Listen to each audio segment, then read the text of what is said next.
Welcome to FSHD Straight Talk, the podcast where we dive deep into living with FSHD. I'm your host, Tim Hollenback, and I'm on the journey with you. Having FSHD, I understand the challenges it brings to patients and their families. We're in this together, and this podcast is a space where we swap stories, share advice, and talk to experts to get the latest news. There's plenty to say about living with FSH muscular dystrophy, so let's get straight to it.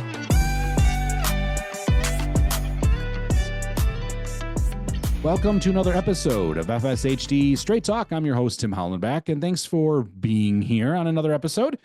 If you want to get in touch with me, be a guest, have a show idea, go to FSHD Radio at FSHDsociety.org, email there, and go ahead and send me a message. I'd love to get in touch with you. Social media, folks, it's out there, and we have some great FSHD community groups and group pages and people that have the disease and sharing things, and there's a ton of them. I'm sure you can find them easily. We could go on for quite a while listing them all. But when I found someone post something that seemed to really grab my attention on one of those groups, I decided to reach out to them and see if they wanted to be on the show to kind of share their FSHD story, their life, and what they're doing. I thought she was fascinating. The things that she's doing, I think regardless of if she had the disease. Her name is Nia Stivers, and she's from Alabama. She's a teacher, a nationally board certified high school English teacher for 22 years. She has dual enrollment English 101 and 102, teacher for Northeast Alabama Community College, 10 years doing that. She's also involved with student ministries. She's a director there at the First Baptist Church in Stevenson, Alabama. So many things that she brings to the table. If you're a faith person or not, this episode is for you. I respect teachers a great deal. I'm sure a lot of you do, if not all. And being in my life of coaching, I interact with a lot of kids. And partly that's why I respect teachers, because they interact with them even more. And in sometimes a more difficult situation, not through sports or athletics, but through education and trying to teach kids different things and be a different type of person, or adapt to them and how they learn, I should say. The adaptation is remarkable. And I think that might maybe give Nia kind of a edge, because she talks about her adaptations and things she's done ever since she was diagnosed at 11. And now she drives a scooter, she calls it Scoot Scoot. And you'll hear about those stories and how that's helped her. She talks about her relationship with her husband and how they were high school sweethearts. And the room that she was in, she talks about, it wasn't that far away from where she met her husband. They're in the same building. She stayed close in the community. She has great ties in the community. She talks very passionately about teaching, about her faith. And there's one part in there that really stood out for me. And it kind of was based on her faith. And she said, if this was it, the only life with nothing else, that'd be disappointing. Hence why that kind of brings out the faith in her. She didn't even grow up in a faith-based home. She picked it up as she got older. And it was remarkable how she made that evolution of how strong her faith is. It's a remarkable story. She definitely brings to the table an awesome accent, for one, and talks passionately, like I said, about her things or her career or what she does for a living, but it's not for a living. It's more of for a calling. And I think she's answered that call. And she gets very real about what if that was gone in her life, or what if she didn't have FSHD? How would her life look different? So key in on those things, reflect on your own life, your own self, and having FSHD. What would it be like if you didn't? I'm sure that the physical attributes would be better, but what would you be like as a person? Would you change? Would your personality be different? I know mine would, because I was kind of not always the best, awesome dude in the world. You know what I mean? Still am not, but not very empathetic, maybe, perhaps, maybe a little more jaded, definitely more cynical. And I think FSHD kind of knocked me in place to say, hey, wake up. There's people dealing with things every day. It's not just you. And kind of a grow up moment for sure, And I don't think I'm grateful for FSHD, but things wouldn't be what they are without it. So we definitely tackle that subject too in this conversation. So hope you enjoy this conversation with Nia Stivers from Alabama, and enjoy. Hi, everyone. I've got some exciting news for you from the FSHD community. If you've ever felt the unpredictability of FSHD, or wish there was, more accurate research and information out there, and I know you have, then listen up. I'm thrilled to tell you about Better Life FSHD, a groundbreaking new research platform from the FSHD Society that's changing the game for those of us living with FSHD. Better Life is your one-stop hub for tracking symptoms, accessing personalized resources like articles and videos relevant to you. And the best part, as you take surveys and track your symptoms, you provide FSHD researchers with better data to understand this complex, understudied disease. And a better understanding can lead to faster treatments, something every one of us can get behind. So head over to betterlifefshd.org and join the study. It only takes a minute to get signed up. Together, we can change the future for everyone affected by FSHD. I've done this. It's a simple process. I challenge you to do the same. Again, that's betterlifefshd.org. Now let's get back to the show. Welcome to the conversation, as we thought we would bring you a great guest as we continue to expand the show, talking about people in the community. Nia Stivers, who's from Alabama, found her on social media. I do kind of hunt there, just so everybody knows. I'm kind of looking for guests out there. So if you all of a sudden see me send you a DM, don't be surprised. And Nia said yes, which is amazing. So thanks for joining us and spending some time on the show. Thank you for having me. It's excited to be here. Yeah. Like most guests, people always want to know, like, well, who is this person, or like, what are they about? And I like to answer those questions for them, like the listener, right away, and kind of, grab a hold of them. And for you, obviously, you have FSHD, like I do, and so many others that are listening, or they're obviously involved within the community of FSHD. And first question is, I guess, your FSHD story, like the diagnosis part and like that journey. Can you share that with us? So I was 11 years old. And at that time, my mother was in her 40s, but had not been, maybe had received her diagnosis, but it just at that time was definitely not anything that was known about. We didn't know anybody else in the family that had it. And so she just knew that there were things about her all her life that she said, I might have had some trouble reaching up high on shelves, and I never was the fastest runner in school and those sorts of things, but definitely did not know. And they did muscle biopsy when she was in her 40s, and that's how they discovered that she had muscular dystrophy. And so, as I was saying, I was 11, and at that time I was cheering and I was playing softball, and I had just learned how to do a back handspring. I was somewhat athletic back in the day, and it's hard to even imagine that now, but I was then. And I can remember my dad saying, Nia, sit up straight and hold your shoulders back, have good posture. And I thought that I was trying to do it as much as I could. My shoulder blades already and my entire life were already winging. I just never knew anything different than that. Yeah.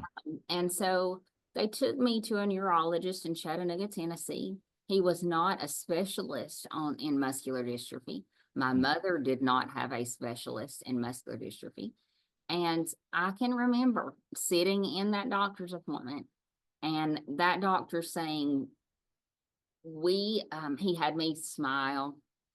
He had me, I can remember even sing, row, row, row your boat. And I guess he was just, listening to my pronunciation. Of course, now I understand that some of those things can be affected as well as time goes on. But I remember thinking, what does this have to do with anything? And, just so confused as an 11-year-old girl. Yeah. And he said, we're not going to put her through the muscle biopsies and those things. This is it is something that is definitely genetic. And so she's already exhibiting some symptoms. And so she has muscular dystrophy, and the type that she has is facioscapular humeral muscular dystrophy. And of course, that's such a huge name, such a huge word. And I can remember looking across the doctor's office at my father. And my daddy was a huge man. He was 6'6" and just a very strong man. And I just saw his chin fall to his chest, and he just started crying. And I remember feeling like I had done something wrong in Mm. that moment and not understanding. Mm. And there was already talk then about when I went to school that they would have occupational therapy come, and the Wow. people didn't, they would just call you out of class. Mm. And I can remember Mm. as a middle schooler, that's one of the worst parts about middle school is that you just Yeah. be like everybody else. And so I didn't want to be called out of class. I didn't want to miss school and us have to check out and drive to Chattanooga for me to Mm. have these occupational therapy appointments. I didn't Yeah. want anyone to ask, and I didn't know enough to explain. Mm. So I probably just went through my middle school years not speaking about it to anyone. Now Mm. that I'm older, I have asked my middle school teachers if they Mm. saw differences in me already. And Yeah. they did say that there were just small, maybe just a small notice in my walk at that time. Mm. But they just knew she's not really open to talking about it, and we don't really know how to ask any questions. And things were Yeah. different then about having IEPs and those sorts of things. Mhm. And so I remember coming to ninth grade, and our high school is a combination of feeder schools. And so now I was going to be paired with other schools and new students. Mm. And so I would go through the nobody knows and people are going to question and those sorts of things. And so I can remember my ninth grade year finding out that someone had stood up in front of a class and mimicked the way that I walked. Mm. And just being, I almost had more of a sarcastic, smart mouth approach to it. If Yeah. anybody did want to talk about it then, because I didn't want to talk about it. And I Right. didn't want to be any different, and I wasn't accepting it myself. Mm. When I was 15, I love to ride the four-wheeler. Mm. And with a four-wheeler, most of the time, if it's not, most of the time the gear shifter is on the left side, and you would pop the clutch with your left foot by picking up your foot. And Yeah. just all of a sudden, it was like I couldn't pull up my left foot anymore. And that Oh. was when foot drop had occurred in my left Okay. foot. And Oof. that was the first thing that I remember losing and the Mm. change happening. Mm. And that it made my walking be different, and it made running become more difficult. Mm. And then there was the fear in high school of, well, I'm supposed to have PE credits. Mm. Yeah. And again, it's very new, and there wasn't like there were such a thing as IEPs that I Mhm. remember at that time. And I can remember my mom trying to fight with the school system so that I could be excused from needing to even have a PE credit. And things like the presidential fitness. Do you Oh, remember yeah. they take us to those stupid presidential fitness tests? Yeah. I can still remember my ninth grade year that there was a classmate, and we had to swap and do sit-ups and Hmm. sort of hold down the other's feet and count their Yeah. sit-ups for them. And Yeah. I was just so nervous because I knew I couldn't do a sit-up. I've never in my life been able to do a sit-up. Mm. And the girl said, when it's your turn, I'll just keep doing them. Huh. And I, Wow. she never knew, that as a 14-year-old, what that would mean. Mm. But she kept me from being embarrassed in front of the whole gym then. Yeah. And Wow. I went along through high school, probably not really wanting to talk about it a lot. My Mm. senior year, I started becoming much more outgoing and was voted, I was class president. Wow. And I was That's also cool. our class clown. And so I got a leadership scholarship to Jacksonville State University, and went there. And then there was a whole decision with my family about, would I ask for any kind of special services? Mm. And again, I was just so stubborn. Things were so new that I remember just fussing with my mom and my family and just, I'm not going to ask for anything. I'm not any different. I don't want anything to be different. And the dorm that I lived in did not have a handicap parking space. Mhm. And I was having to walk for a long distance and carry my backpack, and it was really becoming more difficult. And Yeah. so I wrote a letter to the college, to the Office of Disability Support Services, and they installed a parking place for me. And that's Nice. probably the first time that I ever advocated for myself, Mm. Mm. or accepted that I needed something different to Mm. accommodate myself. Mm. I ended up getting a job for the Office of Disability Support Services. And so then I started realizing, sort of as a student worker, all the different types of disabilities that they helped. And one of my jobs, we had some blind students. One of them even had a CNI dog, Mm. and I would have to take them to the grocery store. Oh, And so seeing their disability made me realize they can't hide it. mm. It's Right. obvious, you know, and I only really see their strength when I truly understand what they're going through. And that helped me start being a little bit more outspoken about it. Mm. And so I decided when I was going to become a teacher that I would always tell my students on the first day of class, so they Yeah. just be open, you know, feel comfortable and honest about it. But I'm 44. Mm. It's not like there haven't had to be seasons and seasons, Yeah. seasons of grief. And Mm. it changes, and I think I've got something tackled, and then you lose another piece of yourself, and you have to grieve all over it. Yeah. Absolutely. Yeah, I think you hit it right on the head. It's that grief. Um, and it's never it, it's it's different than the grief of like losing someone, obviously, because it's more reoccurring, to be honest, right? Oh, It's absolutely. yeah, it's like it's like relenting. It's okay, I lost this. I lost this. And then you start learning to adapt to things and how to do things differently. Similar to you, like you probably realized you were adapting when you didn't know it, right? Oh, Before you absolutely. really, yeah, saw what was really happening to you. I mean, when I was diagnosed and the explanation came out, my wife goes, "That's why you put your jacket on weird." And Make a difference. yeah, like you have to know my wife. She's very like, right Oh, to it that way. And like, I put my jacket on weird. She's like, yeah, your arms are going all over the place because you can't bend it the right way because your scapula is like, fighting you. I said, oh yeah, I suppose.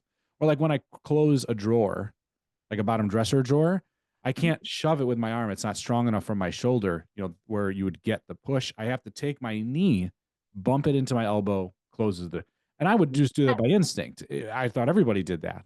Yes. And like, wait a minute, nobody else does that? Like, no, no one else does. You're Okay. exactly right. I did not realize until I was older. And then I think back and Mm. that I couldn't hold like if I wanted to be called on in class to raise your Yeah. hand, I can remember that I would prop my arm on my other arm and hold my hand up in class. Never thought anything about Never it. thought of it. Right. You instinctually do it. I have Yes, to do this. So this is how I'm going to adjust yes. to do it. Yeah. Ugh. Yeah. It is. And it's hard not to go down the rabbit holes of this sucks. Woe is me, Oh you my, know, but and I don't know. Sometimes I do go down that rabbit hole every yeah. other day, it seems like. Yeah. Yeah. Now, you being a teacher, when you said being, and I admire you for being a teacher. I think not to be weird, arrogant guy here, but I think somewhere along my early path, I think when I was getting counseled to what to do with my life, they missed it. I mean, I worked with kids when I was a teenager, like coaching them and doing stuff, and always being like the organizer of that kind of thing, and a pretty decent communicator. I actually had a stuttering issue when I was young, but obviously worked through that. And Ah, yeah, podcast. yeah, I and now love I it. do this. It's like, but I think they missed the mark of like what was probably something I would have liked, and teaching would have been probably on my front end of interests. So I always admire teachers. It's a huge undertaking. There's a lot of sacrifice. There's a lot of personal time you put into it beyond the classroom. So amazing that you do that. And considering that you have muscular dystrophy, you're dealing with FSHD on top of this, what I would imagine is a rigorous schedule of being a teacher, right? I mean, it's physically taxing, mentally taxing. But going back to the fact that you tell your students right away, first day you said, hey, I have this. How does that come across to them? So there's always that feeling of there's a nervousness every semester, every time you have a new class and these new faces that you're learning. And, it's typical that most teachers will spend time doing a getting to know you activity between themselves and the student and giving them some background. But I do use an electric wheelchair at school. In my home, I don't use it. Okay. But I probably could if I were very honest with myself. Yeah. That's just one more thing I'm just holding on to. Mm. But every day when I come to school, I text some teacher friends and I tell them I'm leaving my house. It takes me 9 minutes to leave. They drive. Everybody calls it Scoot Scoot. That's my electric wheelchair's name, Scoot Scoot. Yeah, Scoot Scoot. So they drive Scoot Scoot to my parking place and it is waiting for me to pull up, and I take one step out of my car and get in Scoot Scoot. Wow. At the end of the day, they ask me, am I either going to stay to work and pull my car up close for me, or they will just wait on me and go out to the car with me so they can ride Scoot Scoot back in. Wow. So it's obvious, of course, I'm riding a wheelchair. So the kids are going to know that there's something about that. Yeah. So I just explained to them, I have this disease. And I tell them the name, and I always should tease and say, now, saying a disease, that does not mean that it is contagious. So my front row students do not have to worry that it's going to get on you. But I explained to them what the disease is, how it affects the different parts of my body, that they would see my face muscles, that my smile, I smile as wide as I can for them and show them that I can't show my teeth. I talked to him about that. Some of my facial expressions I may not have a lot. And I explained to him about not being able to raise my arms as much, which has continually gotten much, much worse. And of course, I walk around in front of them in front of the classroom so that they can see this is how I walk when I get up from my desk and go to Scoot Scoot. And when I get up out of Scoot Scoot, you'll see me pull up against my file cabinet and push up off of it while these are things that are just going to be normal. But I also need you guys to know that there's a very, very good chance that at some time this semester or sometime in the school building, you're going to see me fall. And if that happens, I teach high school, by the way. If that happens, I'm going to need your help because I can't get more by myself. And so when that happens, I'll tell you guys how to help me and how to come scoop me up and help me. And I just don't want you guys to ever be embarrassed or uncomfortable and feel like, what is wrong with this woman? And she never talks about it. It's an elephant in the room that nobody says anything about. And I said, I'm very sarcastic and I love to, cut up and laugh about it and make jokes. And I want y'all to laugh at me when I say those things. Don't look at me weirdly because that's going to make me feel awkward. And I want y'all to ask questions anytime you want to, because you're learning from me how people in the world who are different want to be treated. And I always say to them that even if you're in the mall and you see somebody and they're blind, don't stare at them. Because I did ask those girls back in college that I would take to the grocery store, do you know it if somebody stares at you? And they said, do you know that feeling like somebody's walked in the room, but your back's to the door? That they have that same feeling. And, that I am somebody, I'm a person. I'm not my legs or I'm not my wheelchair. Look at me in the eyes when I'm talking. Treat somebody like they're just a human being. And because I am vulnerable and honest with my students, they are so vulnerable and honest with me. Really? Oh. It's nothing that I may have a student that will stay after that very first day and reveal something very private about their own life, or Wow. send me an email or something like that. And so I Mhm. just try to it's most important to set a relationship with my students. Mm. And so those That's students, great. Wow. I said, I need you to carry me on your shoulders for 100 miles. My students would line up and do anything in the world that I would ask them to do. Wow. Carry things for me. They come in several times a day and say, you need anything? Mm. There's nothing that I'm too embarrassed to have to ask them to do. Um, and I have such fabulous coworkers and family around me that I'm even comfortable enough with them that if I were to need help, if I'm struggling to get these pants up and buttoned, well, Right. I got some really great friends that'll go in the bathroom, Wow.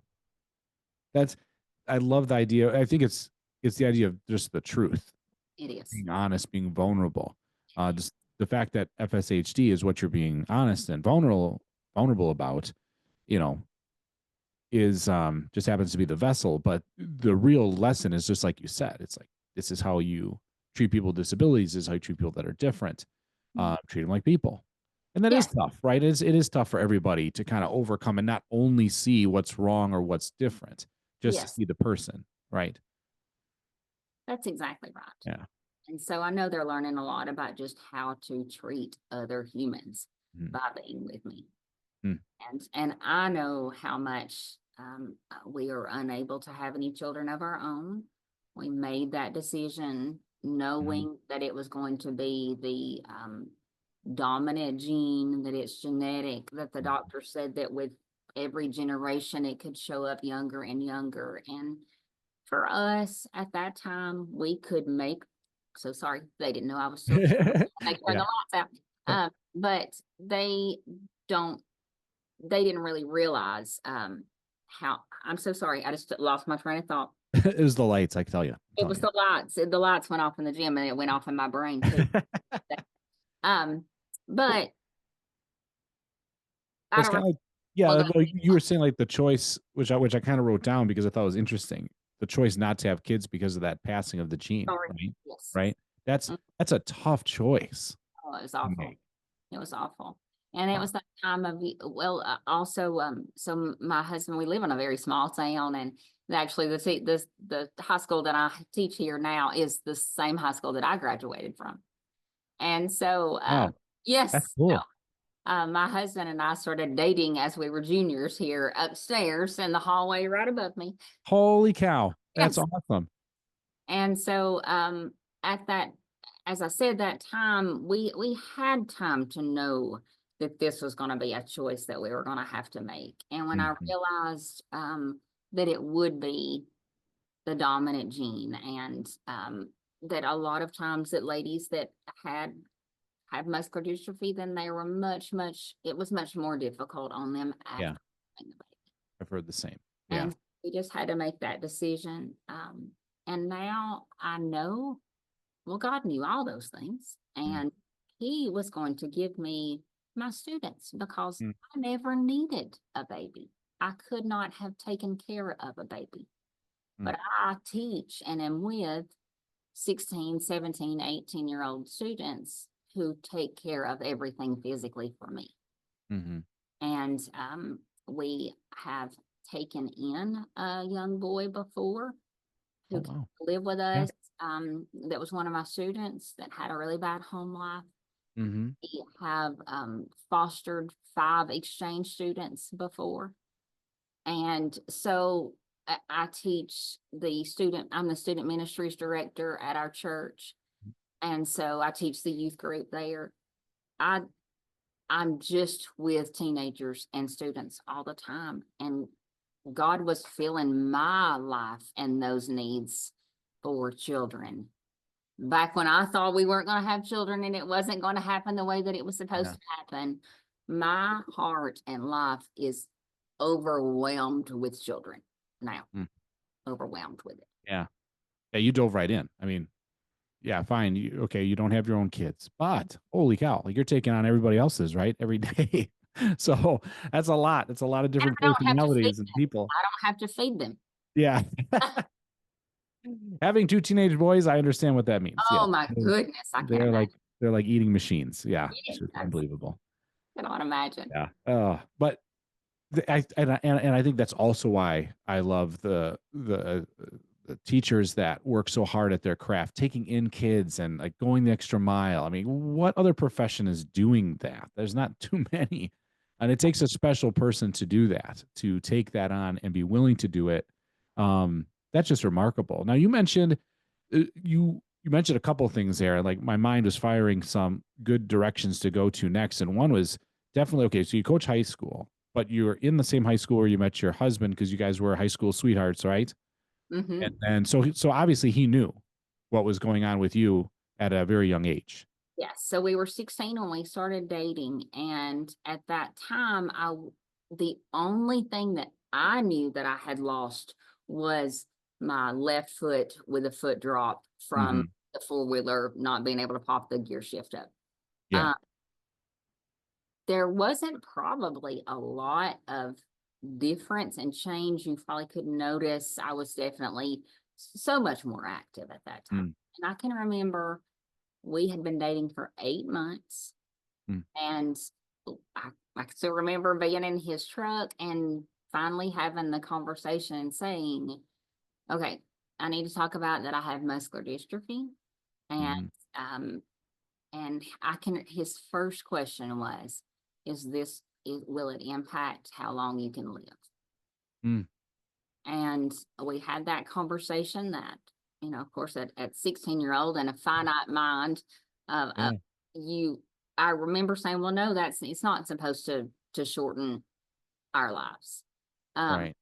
but not, of course, having any clue what would come and only using my mother as a judge of what might come. And my mom passed away when she was 64. So Mhm. even Yeah. from the time, it just wasn't a long amount of time to really get to watch her and to see, okay, these things are happening with her. Mhm. They probably will happen with me. And then Yeah. as they've surpassed what was wrong with my mom, all that was wrong with my mom. Because if she only lived for 20 years after her diagnosis, I've been living for 30 years. Oh, So that's yeah. I've had a lot longer for things to progress. Mm. Yeah, you're right. You saw a little bit, but you're right, not the whole picture. And at 16, for him to have, or roughly that age, to have that question be the first, Oh, I know. that's pretty mature Yeah, direction to go. You yeah. know, I But mean, it never was. It never was. We dated for 7 years before we got married. And mhm, um we never ever that was never something that was hinging for our relationship. Um, of course, deciding about children and all mhm, those things would be, but not in our dating time. mhm, And then my husband is just absolutely, I mean, I really, really believe that he was created mhm, to help take care of me. mm, And he is so, he thinks about the things that I don't even think about. He worries and goes ahead and does just steps to make life easier for me all the time. He will say, "Why, let me go get that out of that room so that I'm just saving you some steps in the house." yeah, Uh, yeah, and now we're getting to the part of time where I need his help more in the shower, mhm, and getting up and down from surfaces and those sorts of things. mm. Remarkable. You're right. He was in your life at the right time Absolutely. and you needed him. And it sounds like likewise. I'm sure if he was here, he'd say the same thing. He needs you for, fill in the blank. So obviously, as they say, I think in the Bible, yoked well, right? Yep. Totally okay. Yeah, yeah, that's awesome. Which kind of is my segue to the faith side, because in in my looking, yes, I do look up guest backgrounds a little bit. I got to know, right? And one of the things I thought was really interesting, and you kind of posted about it recently, Mhm.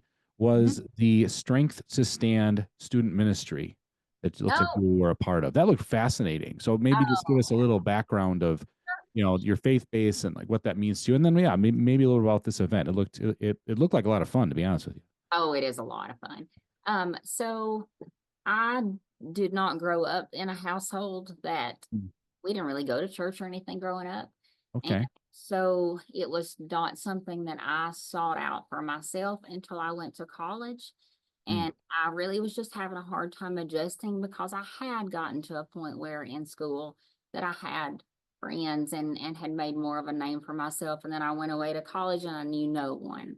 And I Mm. was so very lonely and so very depressed. And I really just truly started going to a service on Wednesday nights because they made a home cooked meal. Mm. And I just missed that. Yeah. I Yeah. remember just being so something inside of me just being so stirred by the Mm. worship music. Um, Mm. and that it became almost like I was hungry for the next time for the next event to happen or the next church service to happen. Yeah. And at that time, my sister was going through a divorce, and our family just really had been blessed to not have to face divorce. And Mm. so she was going through a time where she was broken and depressed and very lonely. And she was seeking out a relationship with God. So it was almost like the two of us together, Yeah. sort of seeking that, even though mom and daddy were not. And they Mm. were a little hesitant about us. Mm. Um, Yeah. and as I have now been trying to walk with God since I was 18, um, I realize how much I could not do Mm. this thing if Mm. I thought this was all that there was. Right. Right. It's impossible, really, when you think of it. And I know there's a lot of people listening that aren't as Oh, strong in their faith for absolutely. whatever reason. And Absolutely. Absolutely. but I think you make a great point. And to say like, how could how could you tackle this thinking this is it? Right. That's just profound in itself. You know. Just for the hand that all of us were given. I mean, just how bitter and so angry, and that it's never going to get better, and this is it forever. Hmm. And I'm going to say this because I feel like it needs to be said because I don't know how many people might also be listening. They're just at this point. I would probably not be here Yeah. anymore because it would just be so easy. It would just be so easy sometimes to just stop it myself. Yeah. Yeah. And because the fear of the future Mm. and the unknown and what's to come and what am I going to lose next? And is that going to happen tomorrow? And can I keep working? And all those things are just too overwhelming. And Mm. so as I've come to know and understand God's word and more about his character, and I Hmm. know that he doesn't make mistakes. And I know that his mind, the scripture says in Psalm 139, I knit you together in your mother's womb. I knew every day of your life before one had been lived. I know how many hairs on your head that you have, if you are sitting down or standing up, if you're lying or awake. And he didn't miss. It's not like, oh, dad gummit that chromosome, that ducks four, whatever that the scientific name, that was not a mistake. And Yeah. then there's a story in the Bible where a man is blind, and the Pharisees say, oh, Jesus, what sins has he done that this Mm. man would be born blind? Or what sins have Yeah. his A parents punishment. committed? That, Yep. yes, a punishment. And Jesus says, not, but so that the glory of the Lord will be revealed in him, and he heals his eyesight uh, Hmm. there. And so I beg for healing a million times a day. And Hmm. I say, God, please let it be today. Hmm. But in the meantime, I tell everybody about how much he loves me and how much that he has taken this disease and given me a purpose. And he has placed me here with these students who don't have good mamas and daddies. Mm, And he knew that I would not have babies of my own. And so he gave them to me for not only for me to love, but for me to also be filled up in my own personal life. mm, And it it just gives me such great purpose. And if I've been wrong this whole time, yeah. and if I take my last breath and I was just wrong, and this is it, Mm-hmm. then I was just wrong. Mm-hmm. And that's the worst that I've lost for it all. Mm. But the faith is what seems to get you through, though. But if I was right, Yeah. it's a whole different ballgame. And Right. so what if, I mean, if the worst that can happen was that I tried to pattern my life off of what I thought that God's words are, or that morally, are good decisions, and that I tried to really invest in other people and Mm-hmm. make their lives stronger, Mm, then I didn't live a life that was wasted, even if we find out in the end that it all wasn't. mm, But I know, I believe there, I can tell you without a shadow of a doubt, I know I will be healed one day, and it may not be while I'm walking on this earth or rolling on this earth, right. but this is temporary. This Mm, is temporary, and it won't be like this forever. mm, And I, I firmly cannot imagine really making it through without it, because I know that I have such faith, but how much I still struggle. mm. And I can't imagine if I was just having to make it and just think this is it and this sucks. Yeah. Yeah. Right. Because it does anyway. It does. And It so you does. might as well try to, I guess, like do something with it. I mean, Absolutely. you're clearly making an impact on young people's lives. Do you think you would make as deep of an impact if you didn't have FSHD? No, absolutely not. Yeah. Absolutely not. I don't think that if I did not have FS, I don't know that Jason and I would be married. He Wow. he says, Nia, you were already cheering in middle school. You would have cheered in high school. The Hmm. likelihood that maybe our friend group weren't even around each other, that we started dating. Uh, Yeah. I don't believe, I think I would have chosen a different profession for myself, not being limited to any kind of physical need. Um, I think my entire life would be different, and I do Yeah. not think I would be as fulfilled. Wow. I've come to that realization multiple times, even in the conversations I've had with people, either who they've impacted, how they've been impacted, or who they've met because of the disease. And it's, you're definitely not in a, at least I'm not in a space of, oh, I'm so grateful for No, this no, disease. It's not that. And I don't want it to ever be misunderstood, but it's like, if you're going, it's almost like, you got lemons make lemonade kind of thing. It's like there's you don't have any choice in the matter anyway. You already have this disease. So what are you going to do about it? And the true you're right, maybe would have been different, maybe would have been the same. Who knows? Um we have the instincts to think, well, this has changed my life for a reason, you know. Um and I know that there's no way I would have met the people, had the conversations that I've absolutely. had without this. There's no way. There's no way. And I think I would have been more of a jerk. I would have been less empathetic. There's so many things, Yes, that I think I would have been pursuing profit over people in my jobs. I mean, it just changed the whole way I see it. absolutely. I Yeah. think now we sort of, it makes us be fast forwarded in a Mm, way that a lot of times people are not appreciative of things in life until they're much older and they lose their physical yeah. ability. Hmm. That maybe we're just not wasting as much time being appreciative of the things that really matter. Mm. Yeah, I think that's true because this is like a fast aging, as I've been told. It's kind of the best description. Like you just age a little faster. And I remember when my dad was alive, he would talk about, "Oh, I'm a little sore, or this or this," and he'd quickly look at me. He goes, "Oh, sorry." I'm like, "No, it's okay. You can complain that Yes, you're that you're sore. It's yes, all right."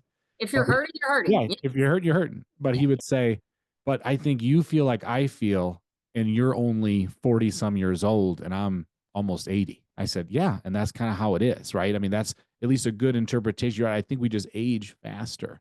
It's not just the physical limitations that I find absolutely annoying because Uh, I don't have them completely as bad, lack of a better term, as others.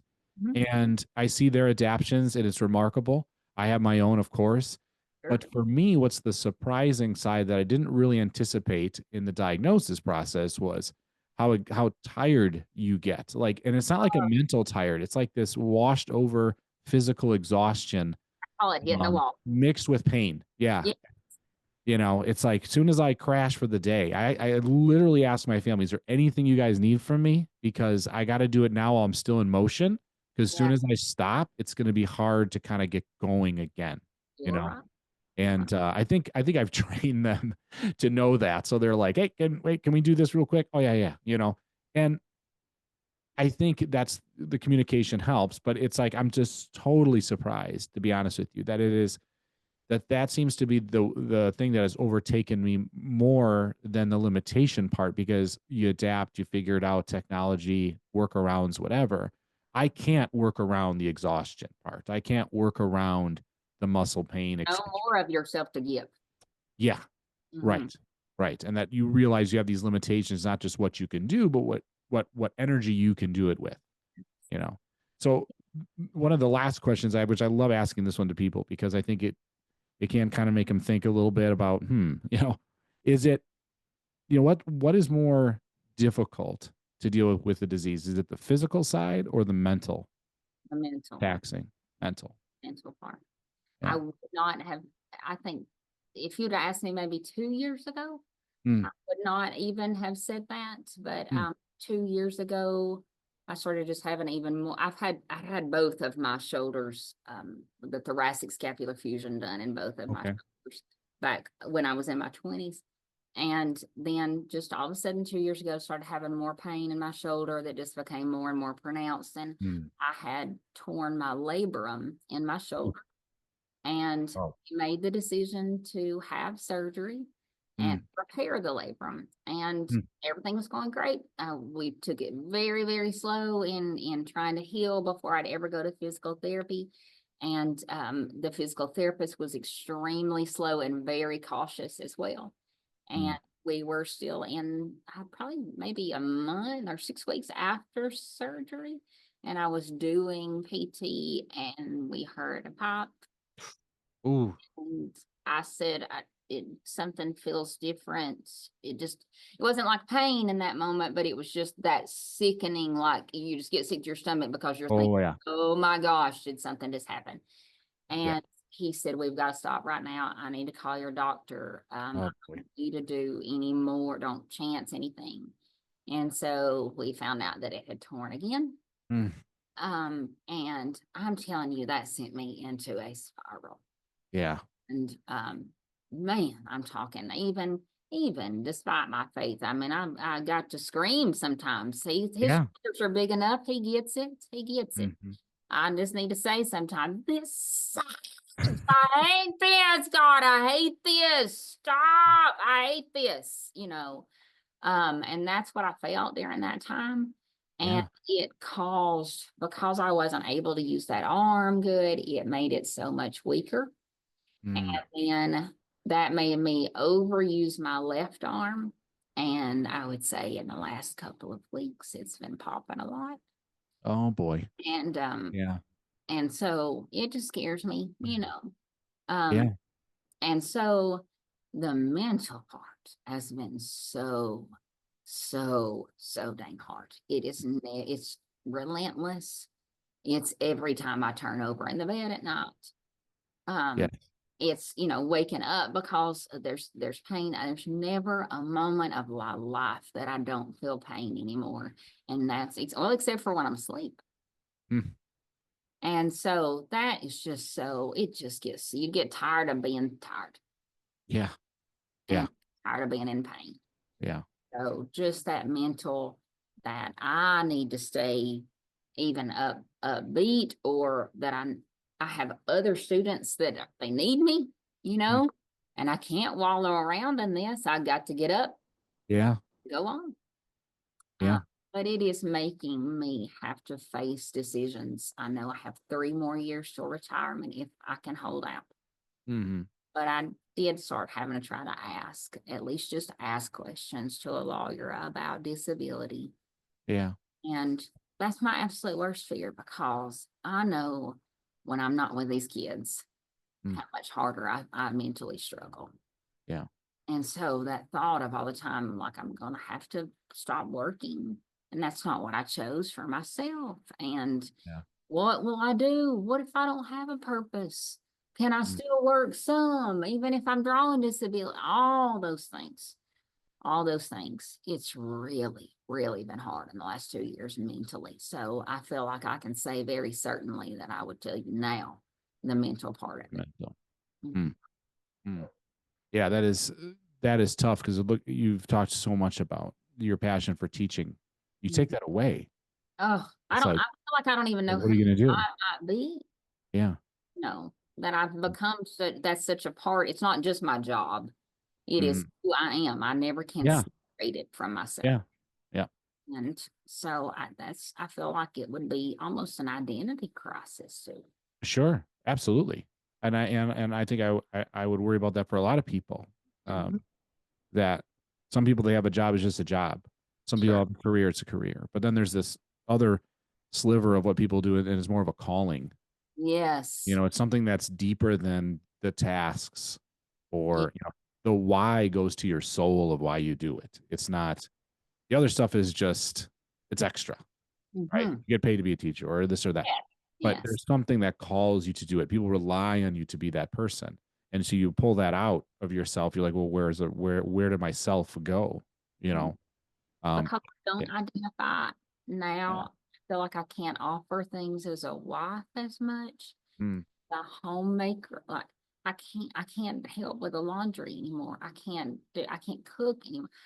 My arms are so weak after the last 2 years that it has changed everything about what I can do. mm, And just that feeling. My husband is wonderful and he does all those things. yeah. Just knowing that all I want to do when I get home is just go ahead and go lay down and be in Right. so I can be the Right. most comfortable. Why sit up on the couch just to Mm. say I'm not laying down in the bed? You know, Yeah. why Yeah. waste another set of clothes to have to Yeah. sit down on the couch? Just go ahead and put my pajamas on. Funny. Yeah. Um, so that all that is just difficult, and thinking, man, I'm spending days in the bed. Mm, yeah. And am I getting weaker because of this? And it's just a cycle all the time. Yeah. It's a constant thing. If I sit too much, I'm in trouble. If I work out or do things too much, I'm in trouble. Where's the balance? Right.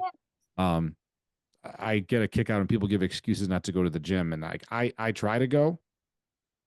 Mentally, I don't want to, because I think, what the hell's the point? It's Yeah. Yes. Yes. not like I'm going to get wet muscles here. Yes. And then all the pain that comes with it. And then I say to myself, well, it hurts anyway, so I might as well exercise the best I can.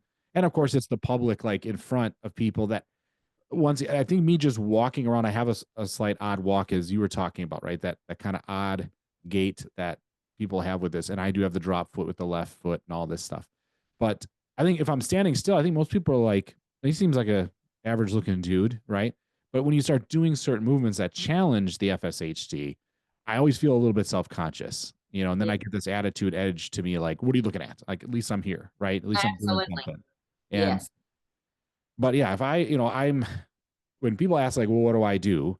Lately I've been saying, well, I'm a coach. Like, I coach baseball a ton. I own a baseball organization. I work with kids that are not my own, similar to a teacher, but not quite as dedicated to that degree as an hours and so forth. And, but yeah, if I lost that, there's so many people even that identify me as, I mean, I'll go to the grocery store, there'll be a past player and they'll say, hey coach. Like, it's not, hey Tim, it's hey coach. It's like, it's just, that's part of your identity. So I do worry, yeah, for that for myself, but even more for someone in your situation. Teaching does become who you are. You're a teacher. And I I have think to that you'll still do it, though, to some degree. I really believe that. just even some capacity that I can just be with teenagers. They Yeah. just really give me a lot of life. Yeah, they do. And so many people don't like teenagers. Like, oh my gosh, you deal with teenagers. Like, I coach mostly teenagers. Our organization's, you know, Yeah. 14 and over heavy. Like, we have a lot of kids that age. And, I kind of listen to their music. I kind of, my own boys, I'm like, and my friends are like, you listen to this? I'm like, yeah. I'm like, I don't mind it. They're like, you're hanging out with teenagers too much. I'm like, yeah, but they give you energy. Yes, they You do. know, they give you life a little bit. Yes. And I think if you're honest, like you said, and you're vulnerable to them, they really see that. And I think the vast majority of those teenagers are like, oh, finally someone's real with me. Someone's Oh, honest with me. Someone's vulnerable with me. So I can be that. Because teenagers I'm doing all can these fronts of smell. who I think I should be. Yes, they can smell fakeness. Oh yeah. Oh They yeah. so sense it. And Yeah. so I do feel like that if there are listeners who are thinking, I'm so private, I don't want anybody to know, I don't Mhm. want it's nobody else's business. And I understand that it takes a while to get to the mental headspace to where you need to be. Mm. But I would encourage people to share and let people in more because we Mhm. do have wisdom to give. And Yeah. we have a lot to offer to people, and we're shortchanging the world if we just stay closed up to ourselves. And you don't really know what it also might do for your own heart and mind if you would just give and open up Mhm. to relationships and the idea of sharing with somebody else. Yeah. Yeah. It would open up some doors, communication, respect. The list goes on and on, and positive things, right? Yeah. Yes. Well, I Yes. appreciate you sharing today. This was a fantastic conversation. I'm so glad you said yes. I'm glad you came on to So share your story. It's super inspirational. There's even things that we didn't totally cover. So you know what? We might have to have you back. I I'm just would love saying. it. I would love Okay. it. Good, Yeah. good, good, good. Yeah, because there's more stones to unturned. I think you have a lot of great insight to share and kind of motivate people, inspire them. So thank you, Nia, for joining us today. Keep doing what you're doing. Keep teaching as long as you can. You know. Absolutely. Yeah. My favorite scripture is, for I know the plans I have for you, declares the Lord. Mm. Plans to give you hope and a future, plans to prosper you and not to harm you. And that's Jeremiah 29:11. And if he gave me the purpose in teaching, then I Mhm. guess he'll give me whatever comes next. Absolutely. Absolutely. Totally agree. Yes. Yeah. Thanks again. Thank you Definitely so keep in much. touch. Yep. So Thank you glad for that we what did you're this. doing to put us together, to communicate and put, you're making a community for us. So Oh, thank I appreciate you saying that. Thank you. I'm trying. I'm trying. It's a lot of fun too. Yeah, absolutely. All right. Take care. Thanks you. All again. right. Yes, sir. All right. Bye bye. Nia is fantastic. Wow. Yeah, that's exactly what I did. There was something she posted on social media, on Facebook. I was really inspired by it. To be honest with you, it was just something that it was a quick instinct. I got it to her profile. Oh, she's accepting DM messages and sent one. And it was a quick response. And then we went from there and like booked a time. It can be that simple. You can do the same thing. If you want to, FSHD radio at fshdsociety.org is the email address to do so. You can find me too on social media. Follow me, Facebook, Tim Hollenback. That's where I am. You can find me. There's nothing really secretive there. You see my whole coaching life and so forth. I don't post a ton of stuff. I don't like to ruffle the feathers too much out there in the world of all the other garbage that goes on. So I like to kind of have this platform alone to kind of communicate within our community, and I think it's a lot of fun. But I do go on the social media groups, see what's going on. I think it's remarkable some of the things that are shared. Having a community base like that, it's definitely one of the strongest communities that I'm aware of that deals with chronic illness, deals with disease such as this. And I think we have to continue to do so. And having Nia in here sharing her story is just, another mark of like someone I would not have met otherwise. And I think it's the first time I think I might have had somebody from Alabama too, which I thought was great. Her accent was fantastic. I don't know if you picked up on that. But my takeaways for this story for sure has been, that if this was it, would you not be, disappointed, angry, etc. Like, man, if this was it, oh, and that's where her faith goes. Similar to kind of what I was saying. Well, it's going to hurt anyway. Might as well work out. There's so many deep things to unpack. Hopefully you maybe, if you missed some stuff, maybe replay, listen to some of her great things that she was talking about. Yeah, it's remarkable. For everything else FSHD Society related, go to fshdsociety.org. You can click on the calendar. There's so many things that are offering out there for communities and groups. The community has been growing and growing and growing. Young professionals group, Feeling Fit, I believe, is still out there. Wellness Hour, Care Partner, early onset. You know, Nia had mentioned how she was diagnosed when she was 11. I'm sure that was not easy to deal with, now being 44. And then the other thing is, I really can't stress enough to get involved with Better Life, FSHD.org. I am in that platform. It is remarkable. It has so much things in there to offer. It is like a one-stop hub for like tracking symptoms, accessing personalized resources and things that are really kind of catered to how you answer certain questions. It has surveys, which I'm a kind of a survey guy. I find it interesting. So check it out. Get logged in. Be a part of it. Better Life, FSHD.org. Thanks again for joining us for this episode. We'll see you next time on the show. And once again, contact me, FSHD Radio at fshdsociety.org, if you got some show ideas or would like to be a guest, just like Nia. Or maybe I'll find you on social media and reach out to you, see if you want to join in on the conversation. Till then, until next time, take care, and thanks for listening to FSHD Straight Talk.